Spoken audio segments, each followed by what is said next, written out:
झांसी से आवाज़ आई, इस बार योगी नाई। तो ये नारा कहाँ से लेके आया? ये लोगों ने दिया, मैं कहाँ से लेके आऊँगा। कांग्रेस में गुटबाजी चरम पे है। अध्यक्ष बदल दिए गए, अशोक तंवर को साइडलाइन कर दिया, कुमारी शैलजा आ गई, भूपेंद्र सिंह हुड्डा जो मांग रहे थे वो तो नहीं मिला, लेकिन कुछ थोड़ा बहुत मिल गया। तो लगता है ये थम जाएगी गुटबाजी। देखिए, मैं अब तो जिस तरीके से एक लोगों में उत्साह और जोश आया है, बहन कुमारी शैलजा जी के और चौधरी भूपेंद्र सिंह हुड्डा जी के हाथों में कमान आने से एक प्रदेश में कांग्रेस पार्टी ने ग्रो किया है। कार्यकर्ताओं में भी जोश और उत्साह हुआ है। फ्रैंकली आपको बोल लूँ तो पिछले 5 साल में ब्लॉक लेवल पे और जिला लेवल पे संगठन कहीं कोई काम नहीं है। ज़्यादातर लोगों की भावना यही होती है कि हल्के से ही कैंडिडेट हो। ये लास्ट चुनाव जो है वो चौधरी भूपेंद्र सिंह हुड्डा जी का है और आप लोग सब लोग मजबूती के साथ लड़ो। नमस्कार, एक पद पोस्ट में आपका स्वागत है। मैं हूं सर्वेश कुकरा। इस वक्त मेरे साथ हैं योगेंद्र योगी।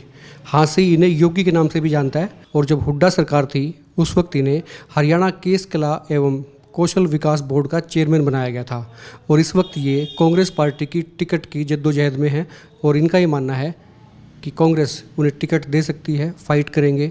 और एक नारा भी इन्होंने पिछले दिनों हांसी में उछाल दिया कि हांसी से आवाज़ आई, इस बार योगी नाई। तो ये नारा कहाँ से लेके आया? ये लोगों ने दिया, मैं कहाँ से लेके आऊँगा। क्योंकि देखिए, प्रदेश में आज तक जब से हमारा 1966 से प्रदेश का निर्माण हुआ है, आज तक कोई भी नाई जाति का किसी राष्ट्रीय पार्टी ने टिकट नहीं दी। और मुझे उम्मीद है अब की बार जब हम एक अकेली नाई जाति की बात नहीं करते, हम बात करते हैं मोस्ट बैकवर्ड क्लास की, अति पिछड़ा वर्ग की, जिसमें लगभग 71 जातियाँ आती हैं। नाई, धोबी, तेली, मुनियार, सुनार, लोहार, कुमार, छिंपी, जी ये जो जातियाँ हैं, कश्यप, ये जो जातियाँ हैं ये हमेशा से ही राजनीतिक रूप से अति पिछड़ी हुई हैं। मैंने ये देखा है कि पहले ये होता था कि लोग जाति छुपाते थे, लेकिन 2-3 किस्से या 2-3 मिसाल ऐसी हैं जिन्होंने अपनी जाति को आगे लेके आए और वो आगे तक पहुँचे भी। एग्जाम्पल दूँ तो अमर सिंह धानक, उन्होंने अपने नाम के आगे जाति लगाई। और इसी तरह से उकलाना से विधायक रहे इनेलो पे अनूप सिंह धानक, उन्होंने भी अपनी जाति के आगे, अपने नाम के आगे जाति लगाई और सत्ता में आ गए। तो ये रास्ता आपने इसी तरह इसलिए चूज़ किया है कि मैं भी अपने नाम के आगे नाई लगा दूँ तो लोग पीछे पीछे हो जाएंगे? नहीं, ये चूज़ करने की बात नहीं है। देखिए, मेरा नाम योगेंद्र है और योगी के नाम से आपने सब जानते हैं, योगी के नाम से जानते हैं। लेकिन मैं ये बात मानता हूँ कि जिस कौम में हम पैदा होते हैं उस कौम पर हमें गर्व है, लेकिन दूसरी कौमों का भी हमें सम्मान करना चाहिए। कुछ लोग हैं जो जाति विशेष की बात करते हैं, वो मैं मानता हूं कि वो हमारे भविष्य के लिए, प्रदेश के भविष्य के लिए खतरनाक है। इस बार ये बात भी सही है कि पिछड़ों को लेकर, अति पिछड़ों को लेकर एक जद्दोजहद छिड़ गई है कांग्रेस के बीच। कुछ नेताओं ने ये भी तर्क दिया अपनी पार्टी में कि पिछड़ों का सम्मान नहीं हो रहा है, खिसक जाएगा वोट बैंक, बीजेपी की तरफ जा रहा है। कांग्रेस का ये वोट बैंक होता था, लेकिन कांग्रेस ने ख्याल नहीं किया, बीजेपी की तरफ चला गया। तो कांग्रेस ख्याल कागजों में करती रहेगी, धरातल पे कुछ लेके आएगी? देखिए, पिछले हम 3 वर्ष से इस मुहिम को लेकर चले हुए हैं।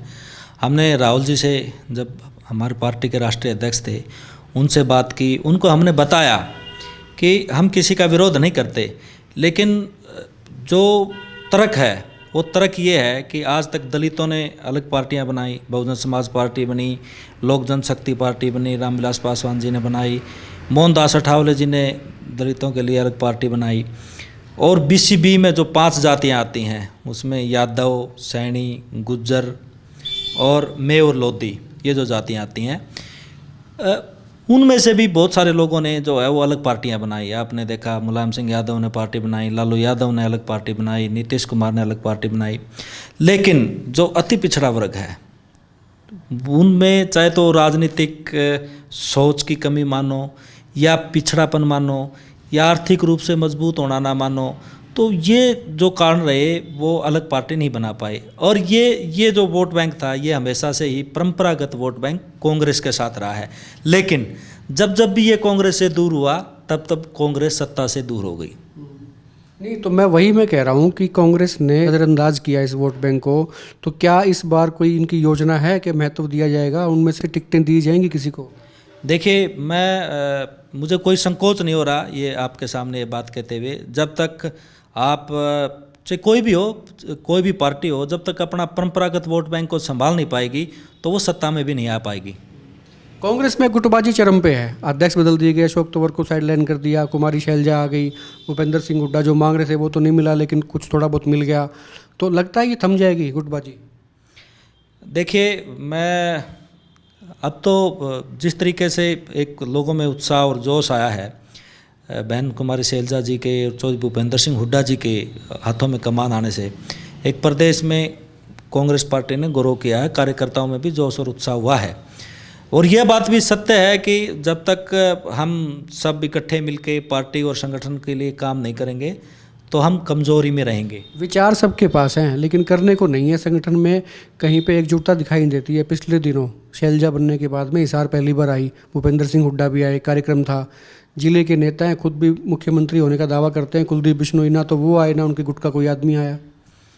कल चौधरी भूपेंद्र सिंह कोठी पे कुलदीप, उससे पहले भी वो कुछ खा पी के आए थे लेकिन उसके बाद फिर दूरियां हो। उस टाइम पे मैं मौजूद था, उस टाइम पे देखिए आ रहे हैं लेकिन जब जहां पार्टी की एकजुटता दिखाने की बात आती है तो वो दूरी बना लेते हैं। पहले जब परिवर्तन यात्रा निकली थी कांग्रेस की लोकसभा चुनाव के दौरान, जब भी वो रूस के थे तो उनका ये रूसना जो है ये पार्टी को खराब ही किया, उसमें कोई बढ़ोतरी हुई नहीं। देखिए कहीं ना कहीं मैं ये बात मानता हूँ कि इन सब बड़े नेताओं को इस बात पे मंथन करना ही होगा कि अगर हम पार्टी ख़त्म ही हो जाएगी, कार्यकर्ता ख़त्म ही हो जाएगी तो मुख्यमंत्री कौन बनेगा। शैलजा ने कमान तो संभाली लेकिन शैलजा ने चुनाव लड़ने से इनकार कर दिया।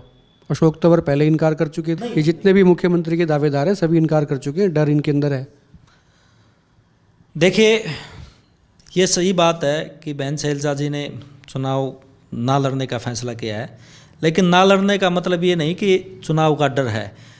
चुनाव ना लड़ने से पूरा टाइम पूरे संगठन को दे पाएंगी, सभी जो भी हमारे पार्टी के उम्मीदवार होंगे उनके प्रचार में जा पाएंगी, और जो भी जहाँ भी ये लगेगा कि यहाँ ये ऐसा होना चाहिए तो वो संगठन में काम करेंगे। बीजेपी को आप कैसे देखते हैं? बीजेपी कहती है 75 पार जाएंगे। देखिए मेरा ये मानना है 75 पार तो प्याज होगा, ठीक है, बीजेपी बाहर होगी। प्याज 75 पार, बीजेपी बाहर। तो आपके पास में बीजेपी के इस नारे से लड़ने के लिए कुछ है? बहुत कुछ है। ये लोग जिस प्रकार की राजनीति कर रहे हैं, जाति की, धर्म की, छद्म राष्ट्रवाद की, क्योंकि ये लोकसभा चुनाव तो जीत चुके हैं छद्म राष्ट्रवाद के नाम पर, पुलवामा के नाम पर, जो भी, मैं उस बात में ज़्यादा नहीं जाना चाहता। लेकिन अब प्रदेश का जो मुद्दे हैं आप देखिए, पिछले दिनों इन्होंने पारदर्शिता का ढोंग किया। अब 3 दिन से कलर की परीक्षा थी, उसमें पेपर लीक हुए, 8-10 जो युवा थे उनको अपनी जान गंवानी पड़ी। और मैं तो यहाँ तक कहता हूँ कि 10 युवा भर्ती के लिए यहाँ आए हुए थे, साधन ना मिलने के कारण उनको जान गंवानी पड़ी। यानी कि अभी तक प्रदेश में जब से मनोहर लाल खट्टर जी ने सरकार संभाली है, अब तक चाहे वो किसी आंदोलन के रूप में, चाहे वो भर्ती के नाम पर लोगों को तंग करके, कम से कम 150 से 200 जानें चली गई हैं। पिछले महीने भूपेंद्र सिंह हुड्डा ने एक रैली रखी थी रोहतक में, लोग भी खूब गए। लोगों को उम्मीद थी कि कोई करतब दिखाएंगे, कमाल दिखाएंगे, घोषणा कर देंगे बड़ी, कुछ नहीं हुआ। उसके बाद में दुष्यंत चौटाला ने भी ये कहा कि भूपेंद्र सिंह हुड्डा में दम नहीं है, डर गए, पार्टी बनाना तो चाहते थे अलग से लेकिन हिम्मत नहीं कर पाए। देखिए चौधरी भूपेंद्र सिंह हुड्डा जी की 3 पीढ़ी कांग्रेस विचारधारा के साथ जुड़ी हुई हैं। आदरणीय चौधरी मातूराम जी, विचारधारा की बात तो ये है कि भूपेंद्र सिंह हुड्डा ने उस रैली में कह दिया था कि कांग्रेस पहले वाली नहीं रही। ना तो सोनिया गांधी का वहाँ पे कोई फोटो था, ना कोई होर्डिंग था, ना उसका नाम था, ना नारा था। देखिए ऐसी बात नहीं है। उन्होंने जो भी बोला मंच से, उन्होंने यही कहा था कि कई बार क्या होता है कि एक विशेष पार्टी की नीतियों से बन जाता है तो थोड़ा बोलने में हिचक होती है। और ये सही था कि 370 की जहाँ तक बात थी, 370 की आपने देखा दीपेंद्र हुड्डा जी ने, चौधरी भूपेंद्र सिंह हुड्डा जी ने विधानसभा में भी खुला समर्थन किया। उनकी मजबूरी थी, उनको पता था तुम समर्थन नहीं करोगे लोग तुमसे कट जाएंगे। नहीं, देखिए कई बातें ऐसी हैं कि खुद की जो विचारधारा है वो यही है कि जो जनता की जो भावनाएं हैं उनके अनुरूप हमें फैसला लेना पड़ता है। हरियाणा में सबसे मजबूत सीट कांग्रेस की आप कौन सी मानते हैं? सारे मजबूत हैं। ये तो जवाब नहीं है, ये तो एक रैंडमली है, कोई भी कह सकता है, या आप ये भी कह सकते हो मैं तो 90 में से 91 में जीतूंगा, तो उसका कोई औचित्य नहीं है। सबसे मजबूत सीट हरियाणा में कौन सी मानते हैं? किलोई। क्यों? क्यों का क्या मतलब? क्योंकि आप हुड्डा से जुड़े हो, हुड्डा के साथ रहते हो आप, तो इसलिए आपको वो नजर आती है। नहीं, ऐसी बात नहीं है। लोगों की भावनाएं हैं, लोग साथ जुड़े हुए हैं, तो उसका आदमपुर की सीट बहुत कमज़ोर है। देखिए जिस प्रकार से लोकसभा का चुनाव था उस हिसाब से तो कमज़ोर। आसी हल्के की राजनीति आप करते हो, टिकट भी यहीं से मांग रहे हो। यहाँ की सीटिंग एमएलए आपकी कांग्रेस की है, पहले हजका में थी, कांग्रेस में मर्ज हो गया उनका, रेणुका बिश्नोई। काम वाम की रेणुका ने हांसी में? काम वाम कैसे हो जब विपक्ष की थी? हाजिरी थी उनकी, कभी आती थी हल्के में? हाँ, पिछले दिनों तो नज़र आई। आपने सीधा सीधा ये मान लिया कि वो पहले नहीं आती थी, पिछले दिनों ही नजर आई? नहीं, मानना एक अलग बात है। देखिए अब चुनाव में कुलदीप बिश्नोई जी ने कहा कि मेरी तबीयत खराब थी, मैंने ऑपरेशन करवाया था, इसलिए रेणुका बिश्नोई जी चुनाव में समय नहीं दे पाई, हांसी हल्के को समय नहीं दे पाई। जनता ने उसका जवाब दे दिया उनको। हाँ, लेकिन वो उस टाइम का जवाब था। लेकिन अब ऐसी कोई बात नहीं है कि देखो लोग, एक तो अब है ना, जनता एक बात समझ चुकी है कि एक तो मैं आपके माध्यम से इस एक मत पोस्ट के माध्यम से अगर मैं कहना चाहूँ, एक तो लोग है ना लोकल कैंडिडेट चाहता है, चाहे किसी भी पार्टी से हो। मैं एक दलगत राजनीति से ऊपर उठकर मैं बात करूँ तो ज़्यादातर लोगों की भावना यही होती है कि हल्के से ही कैंडिडेट हो। तो ये कहीं ना कहीं फर्क रहा है। अगर तो ये विचार आप में और पार्टी में पिछले दफ़ा नहीं आया था जब रेणुका बिश्नोई लाव लश्कर के साथ में यहाँ आ गई थी हांसी? देखिए पिछले दिन तो हजका से विधायक बनी थी, कांग्रेस से कहाँ बनी थी? वो तो हल्के नहीं, हल्के की तो थी। आप में से बहुत से लोग ऐसे हैं जिन्होंने उनको सपोर्ट किया था अंदर खाते। आप कांग्रेस के थे, आपके साथी कोई काफ़ी लोग कांग्रेस के थे, लेकिन सपोर्ट रेणुका बिश्नोई को किया था, वोट वहाँ से मिले थे। देखिए कहीं ना कहीं मैं ये मानता हूँ कि अगर आपकी कोई नाराज़गी है पार्टी से तो आप पार्टी फॉर्म पे रखो, लेकिन पार्टी से गद्दारी और दगाबाजी नहीं करनी चाहिए। आप टिकट मांग रहे हो कांग्रेस की, पार्टी आपको टिकट क्यों दें? क्या क्वालिटी है आप में? देखिए मेरा जो मानना है, अभी पिछले दिनों हमारी मीटिंग हुई, एक तो जो सामाजिक जो भावना के साथ हम इस अक्षेत्र से, इस क्रम भूमि से जुड़े हैं, यहाँ पढ़े हैं, लिखे हैं, यहाँ के आसपास का, यहाँ के क्षेत्र का हम अच्छी भौगोलिक स्थिति के बारे में, यहाँ की जो समस्याएं हैं उनके बारे में हम रूबरू हुए हैं। क्योंकि मैं एक ऐसे परिवार से हूँ, मतलब एक गरीब परिवार से उठकर जो है वो इस स्थान पर आया हूँ, और मैं उन सब बातों को समझता हूँ कि आम आदमी को क्या दुख और तकलीफ़ होती है, किस प्रकार हम लड़ाई लड़ें, किस प्रकार से हम अपने। मैं एक वादा ज़रूर मैं आपके एक मत पोस्ट के माध्यम से कहना चाहता हूँ कि अगर पार्टी ने मुझे मौका दिया और हल्के की जनता ने अपना आशीर्वाद दिया तो मैं अधिकारों पर कोई भी किसी भी प्रकार के आँच नहीं आने दूंगा। इसमें कोई शक नहीं कि योगेंद्र योगी सामाजिक कार्यों से भी जुड़े रहे हैं। आर्ट ऑफ लिविंग संस्था से इनका बहुत पुराना रिश्ता है, नाता है, और सामाजिक कार्यों में इनकी दिलचस्पी रहती है, काम करते भी रहे हैं। साथ में पॉलिटिक्स भी इनकी रही है। हुड्डा के ये नज़दीकी समझे जाते हैं, और इसी वजह से भूपेंद्र सिंह हुड्डा ने अपने राज्य में, अपनी सरकार में इन्हें हरियाणा केस कला बोर्ड का चेयरमैन भी बनाया था। हरियाणा में एक ही पोस्ट थी, इनके नाम थी वो। तो उसका आपको लगता है वो पोस्ट देने के बाद अब हुड्डा साहब आपको एमएलए की टिकट भी दिलवा पाएंगे?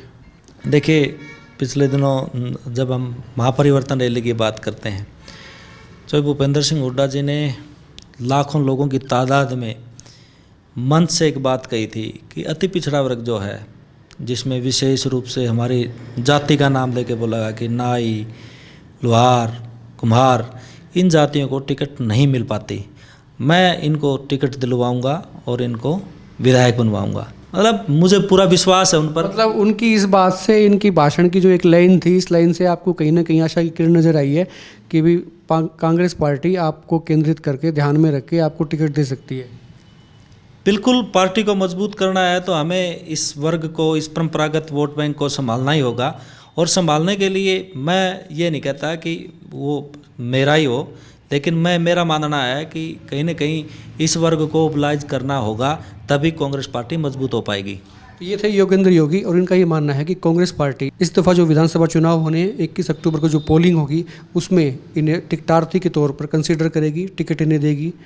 और ये मैं आपको बता दूं कि इनकी छवि हांसी हल्के में साफ़ सुथरी है और पार्टी चाहे तो कंसीडर कर सकती है। आप देखते रहिए एकमत पोस्ट।